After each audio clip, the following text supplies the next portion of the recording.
If you're too busy doing $10 an hour tasks, you're not going to be having the $10,000 ideas. And that's how we try to start. Start at the bottom, get this stuff off your plate, make room for $10,000 ideas because there's things in your business that you can do that are, I mean, nobody else is ever going to be able to do it as good as you. So get over it and don't try to create that situation. Just accept and acknowledge that and say, well, could I do what I'm doing now, but do it at 20 hours less per week? Because that's a cool goal. Welcome to Career Coaching Secrets, the podcast where we talk with successful career coaches on how they built their success and the hard lessons they learned along the way. My name is Davis Nguyen, and I'm the founder of Purple Circle, where we help career coaches scale their business to $100,000 years, $100,000 months, and even $100,000 weeks. Before Purple Circle, I've grown several 7- and 8-figure career coaching businesses myself, and have been a consultant at 2 career coaching businesses that are doing over $100 million each. Whether you're an established coach or building your practice for the first time, you'll discover the secrets to elevating your coaching business. Hey everyone, welcome to another episode of Career Coaching Secrets podcast. I'm your host Rajan, and today's guest is Justin Lund, a business systems architect, coach, and founder of Propel, who helps entrepreneurs break through their capacity ceiling and scale without burnout. With a background forged through adversity, Justin specializes in unlocking entrepreneurial potential by transforming mindset, installing scalable systems, and building effective delegation strategies. His work empowers founders to reclaim their time, energy, and vision so they can operate at a higher level and lead businesses that run with clarity and momentum. And it's a pleasure for me to have him on the podcast today. Welcome to the show, Justin. Hey, Rajan, thanks for having me. Look forward to being here. Thank you for coming, Justin. It's a pleasure for us to have you on. So typically in this podcast, we focus on the coaching mostly, but we can talk about all of it. So when you start your business, which involves coaching as well, I wanted to ask you, first of all, what inspired you to do so and how this all got started? Yeah, it started a bit by accident. I was going through litigation, actually, an old business that I'd had almost 2 decades ago. I had a partner that embezzled some money, a lot, tens of millions of dollars. It was a very nasty, long, drawn out process.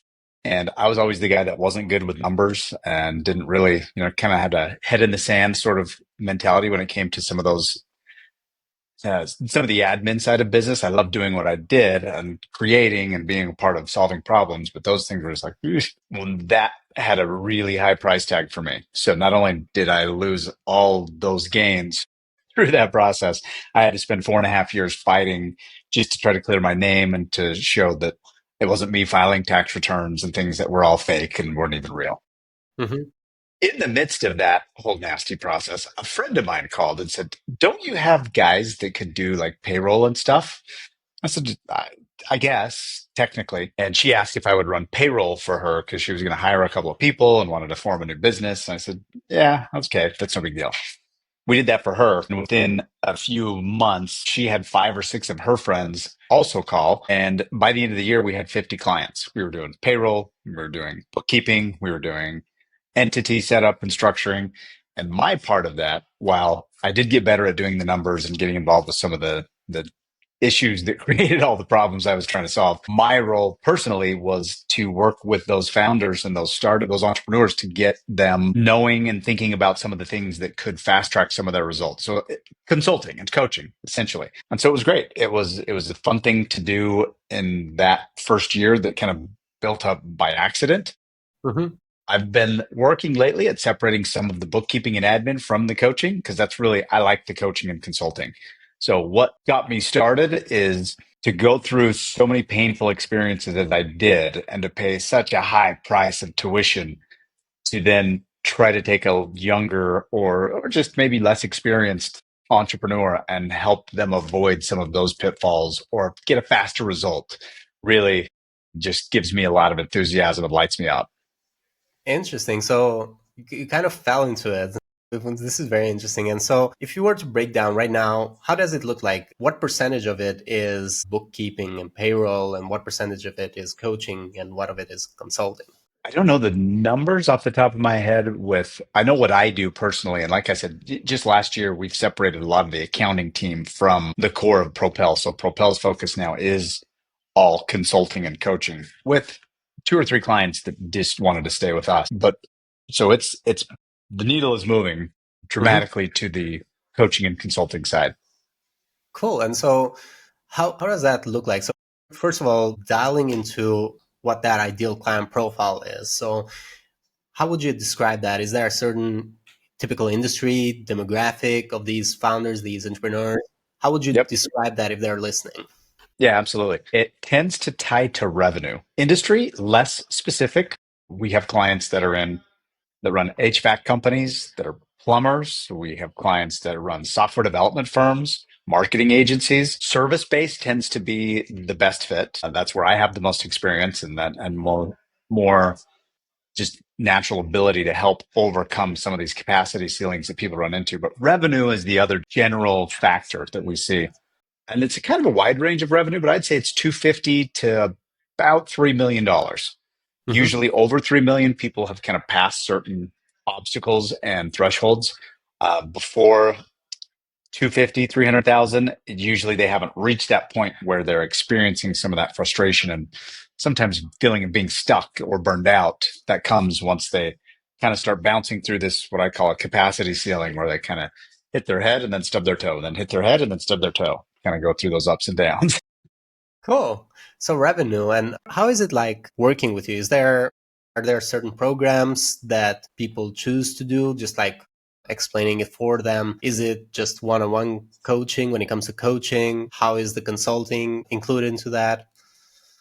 Yeah, it's always been one-on-one until recently, and it's usually short term, and depending on the needs. Sometimes I'll work with clients in their facility, in their location. It's a half day where they bring me to their location and we look at what's going on, and I'll spend a day to half a day to a day with them, and I'm out the next day. Those are typically followed up with 2 or 3 weeks of calls weekly after to ensure that some of the things we worked on get firmly in place. That is pretty expensive, and there's a big barrier to that. In the last probably 3, 4 months, we've been transitioning more to group coaching where we have multiple founders, which is great because people are learning from one another. And sometimes there's people coming into these small cohorts of groups of other entrepreneurs that I try to match up based on circumstances, based on common problems or issues within that capacity ceiling they're running into so that there's some cohesion to these groups. And that's just been phenomenal because it makes it a lot more affordable for people. They have a lower commitment of time, but they also get to learn from peers and they get to network with peers too, where there's connections being made and people doing deals and making money together inside of this group.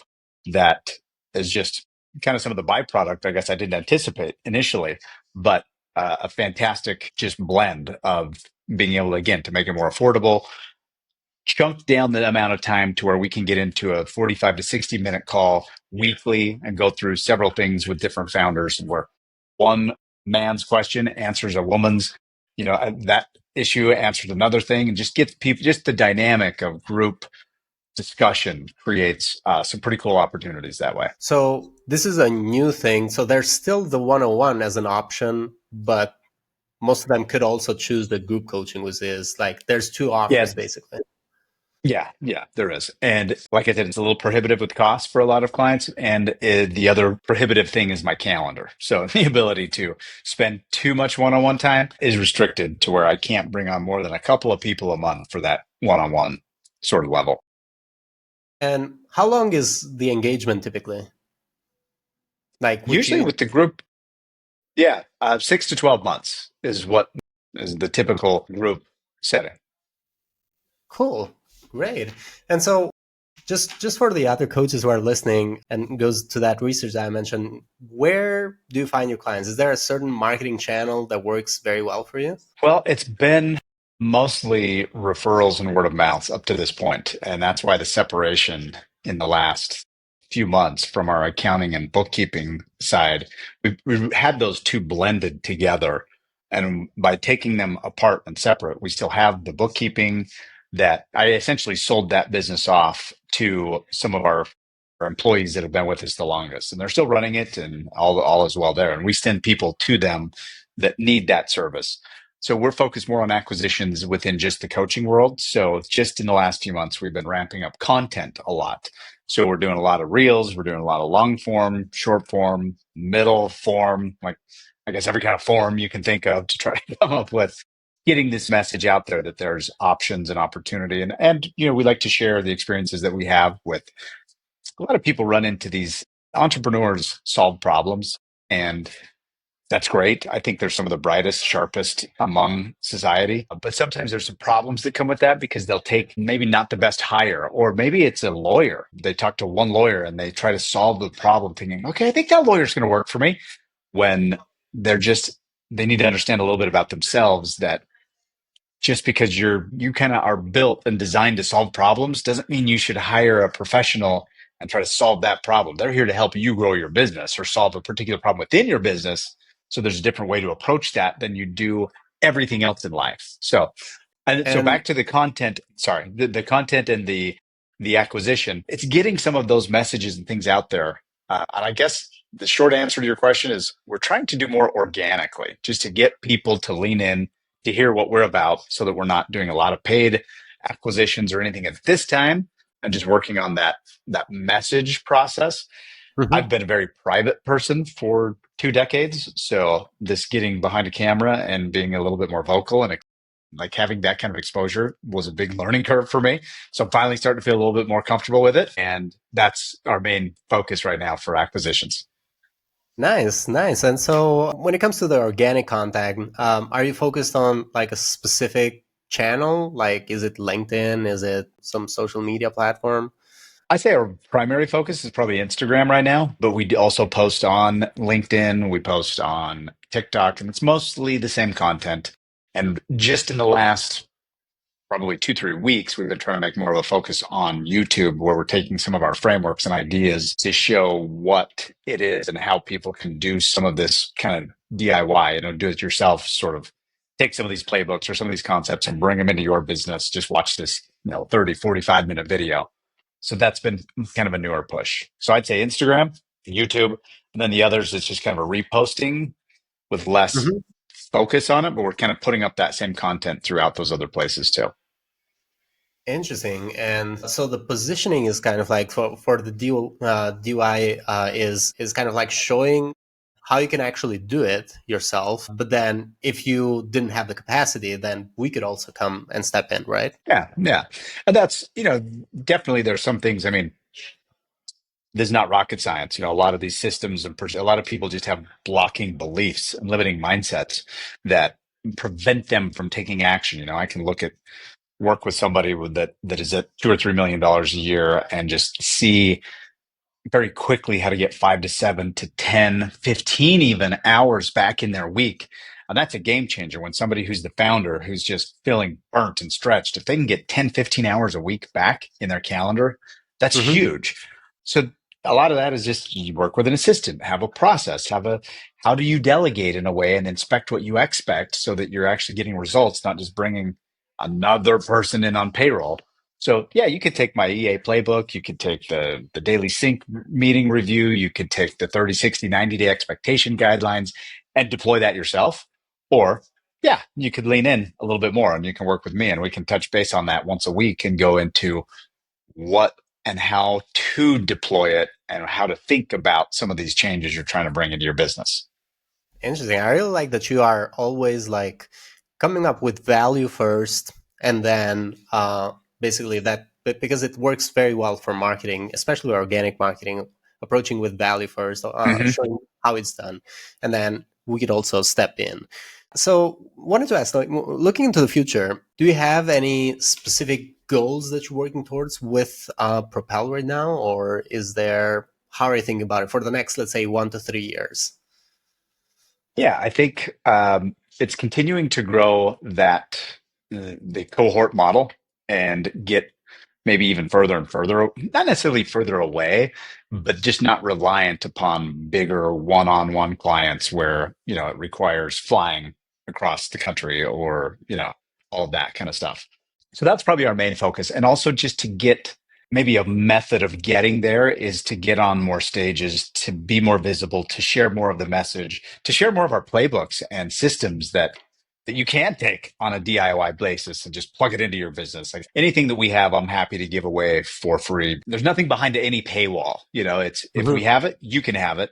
The only thing that I ever ask for people is follow me on one of the social platforms. Like I'm trying to build our audience because I have gone through some incredible experiences. I've been really drugged through the mud as far as some of the hard fought lessons earned.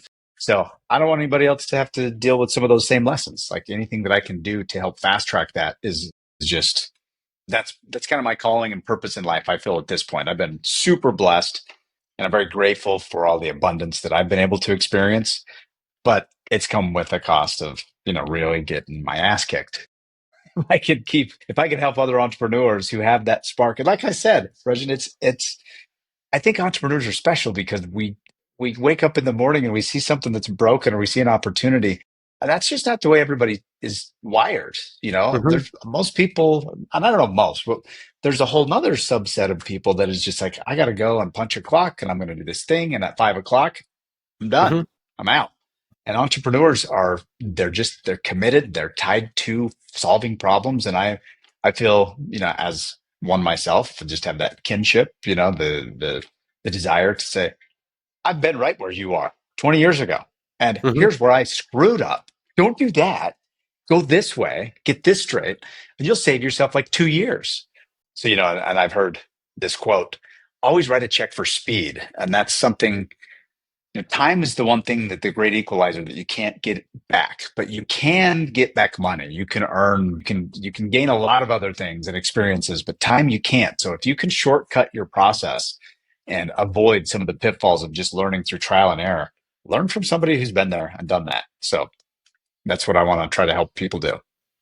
Yeah, well, entrepreneurs, like you said, are very interesting people. And when you think about it, like if you were to think about it like a perfect world, although it would be nice for some people, it would be very depressing for entrepreneurs because there's like no problems to solve. So yeah. Now I wanted to ask Absolutely you. right. I got to say this before you get to your next question. Like my kids, they've seen me lock myself in my office for hours and be early to late, and I always thought that they would want to be entrepreneurs because they've seen some of I mean, we've done some awesome things. We moved to Hawaii just on a whim for 6 months, and then we spent the next 6 months touring Europe with no plans. We just bought a train ticket for 6 months and just went everywhere. I thought they're going to want to do kind of something similar. None, zero. Like my oldest daughter, she's a teacher. She just got a job teaching, just finished college. My other younger boys, they're like, no, man, I want to be done with work at 5 and not think about it again until the next day when I show up. And I'm just like, really? That's weird. But they've seen some of the stress that maybe I've carried around or some of the collateral damage or the unintended consequences. So they've decided not for me. So I think it's good. I'm glad they've decided. And that's cool too. That's great. Yeah, for sure. So throughout the years of like doing this type of business, what would you say for you have been some good investments and what have been some maybe not so good investments or investments that you would prefer to have avoided? When I say investments, good or bad, I mean return on investment being either high or not really there or low. Yeah. Um, I think paying tuition based on trial and error has always been the more expensive. There's been moments, even in previous businesses, like where I didn't think about hosting redundancies before AWS and Google Cloud and all this stuff that does it automatically for you. And so a server outage for 3 hours costs almost $300,000. And that eats up a lot of profit. That eats up a lot of opportunity and I look back at that and think that was so stupid. I could have done a little bit of planning and that outage would have been 13 minutes instead of 3 hours, and it was just nobody knew about it because almost everybody was asleep when it happened. So those are bad things. But I'd say that's a little bit more ambiguous, more directly hiring the wrong people, hiring in the wrong places. Often thought, and I think this goes back to that entrepreneurial trait or gene, you know, in Mm-hmm. their DNA somewhere where we feel as though we notice that there's something missing. We notice there's a problem that we need help solving. So we fantasize and romanticize about a solution. So we might think, yeah, I'm really stuck with this and I'm good at creating these things over here, but over here, these logistics, I'm stuck. And we look for like the unicorn, some magical, mythical creature that can solve all the problems for us and just going to balance that whole side of the ledger when we have no business doing that. So what that turns into and what I've done personally, and I see it with my clients all the time, is they hire out of order. So they'll hire a COO. So they're doing four, five, $600,000, and they go hire somebody that's 125 grand a year and have zero experience managing that kind of a person. They have no systems in place for that kind of a person to become successful in. So all that tends to happen is 6 to 8 months of paying that really high payroll makes their balance sheet go down. You know, their assets are lower, their cash is tighter. They're forced to fire them, and they think, I sucked. That woman wasn't, and it was their fault. And I've done the same thing, even to the point of bringing in partners who have robbed me of millions and millions of dollars with the same concept. It's the same construct. You know, I'm looking for that magical creature that's just going to do it all. And what I've learned since is start at the bottom. And so I've created this delegation pyramid that I teach my clients, which is you start with admin, basic stuff, back office stuff, where the cost, the price, even if mistakes are made, it's usually less. It's definitely cheaper to hire. And it starts to give you these repetitions of dealing with personnel management. See, if somebody starts a business in plumbing or in software development, it's because they're good at that thing. But pretty soon, when you reach this capacity ceiling and you've got a certain amount of revenue, the problems that you're solving day to day to grow, if you want to continue to grow, they're no longer software development related. They're how to manage human beings. It's how to file tax returns and quarterly things. It's how to do payroll. So most founders don't actually pivot into, I need to allocate some of my time to learning how to manage human beings instead of just code. So you start with admin and basic stuff. Then you get into fulfillment, delivery. Then you get into marketing. Then you get into sales. Then you get into leadership. That's where you hire COOs. That's where you hire. So you don't do that for years until you get really good at all these other levels. And it's just like building a house. You don't start with a roof and build down. You start with the bottom and you build up. So Yeah. same thing in business. It makes a lot of sense because even like when you're hiring a COO, like you said, then what are you like? What is he or she gonna work on? Is like gonna work on what you're doing? Like, is gonna do like all the admin for you at that Mm-hmm. point? Like, or is it gonna come and hire other people? In which case, might save you, but might do like what you should have done in the first place. Bingo. Yeah. Yep, that's exactly right.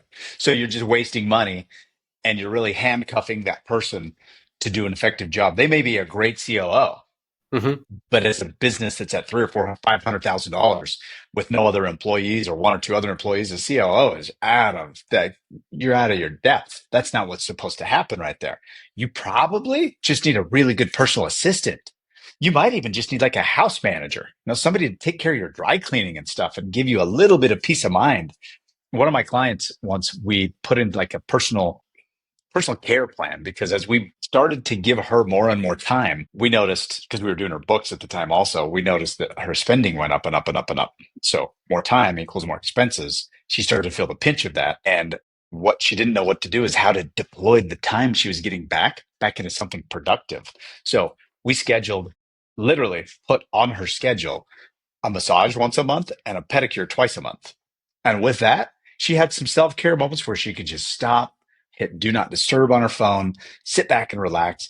And that's where $10,000 ideas come from. So if you're too busy doing $10 an hour tasks, you're not going to be having the $10,000 ideas. And that's how we try to start at the bottom, get this stuff off your plate, make room for $10,000 ideas because there's things in your business that you can do that are, I mean, nobody else is ever going to be able to do it as good as you. So get over it and don't try to create that situation. Just accept and acknowledge that and say, well, could I do what I'm doing now, but do it at 20 hours less per week? Because that's a cool goal. Because now you Yeah. have time to go to your son's ball game. Now you have time to go on a vacation. Now you can go to the vacation and sit by the pool and not be on the damn computer the whole time. So there's Yeah. options there.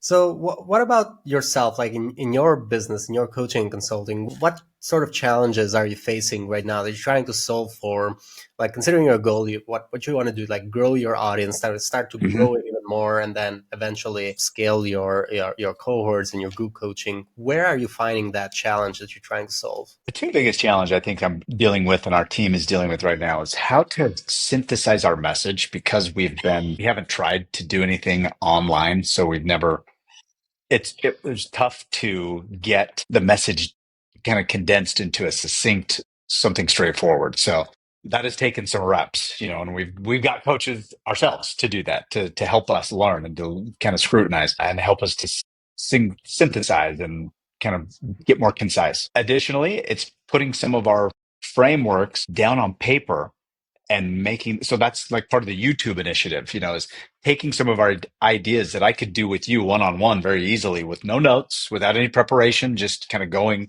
digging in off questions and responses to your business, but turning it into more of a presentation that we can walk somebody through on YouTube so they could apply it to their business. So the one-sided presentation part of it is something that I have very little experience with. So those are the reps that we're working on one of our biggest kind of challenges now. Interesting. So getting all that value that you have on the call, but packaging it in a way that would apply to almost everyone that is going to see that video or that material. Correct. And then get them to basically follow. And it's just like packaging in a DIY kind of thing. Mm-hmm.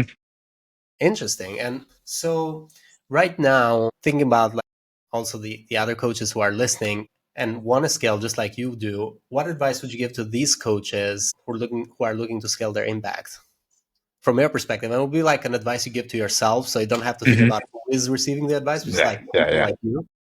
I would say some of the best information that I've got from my coaches that I've hired to help me solve these problems are to talk to the camera every day, to grab my phone and to look at it and to start figuring out how to share a message from my heart, because there are definitely, I don't need to apply an appeal to everyone. There's a group of people out there that could benefit from the message that I have.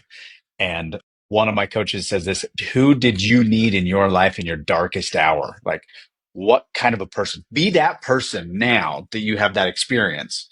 The way that you do that is and his advice is to talk to the camera so that you can get better at communicating that in a way that people that need to hear it want to lean in.